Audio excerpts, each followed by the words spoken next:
বিয়ে বাড়ির ভুড়িভোজটা এবার একটু শেয়ার করি। প্রথমেই ছিল বাটার নান আর তার সাথে এই স্টাফড আলুর দম, যে দুটোর কম্বিনেশন বেশ ভালো লাগছিল। তারপর চলে এসেছিল গরম গরম চিকেন কাটলেট, কাসুন্দি আর স্যালাড।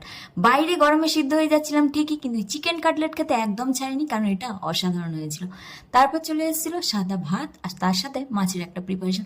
মাছটাও মোটামুটি ভালো লেগেছিল খেতে। তারপর চলে এসেছিল পছন্দের পোলাও, আর তার সাথে অবশ্যই বিয়েবাড়ি স্পেশাল মাটন কষা। তো পোলাও আর মাটন একটু খেয়ে নিলাম। আর যতই পোলাও আর মাটনের কম্বিনেশন বেস্ট হোক, আমার কাছে না সাদা ভাত দিয়ে খাসির মাংসের ঝোল খাওয়ার ব্যাপারটাই একটা আলাদা ব্যাপার, ওটা একটা আলাদা ইমোশন। তোমাদের কি মনে হয় বলো তো? তাই অল্প একটু ভাত বাঁচিয়ে রেখেছিলাম, লাস্টে সেটাই মাংস দিয়ে একটু খেয়ে নিলাম। বেশ ভালো লাগে এইভাবে খেতে। তারপর ছিল চাটনি আর পাঁপড়। চাটনির মধ্যে তো একটু লেবুর রস দিয়েই খাই, তো চাটনি আর পাঁপড় খেয়ে নিলাম। আর লাস্টে অনেক রকম মিষ্টি ছিল, বাট বিয়ে বাড়িতে গিয়ে আমি মিষ্টি খাই না, তাই মায়ের প্লেট থেকে ক্লিপটা নিলাম। আর শেষে স্টল থেকে পান খেয়ে নিলাম, আর আইসক্রিম খাওয়ার জায়গা ছিল না।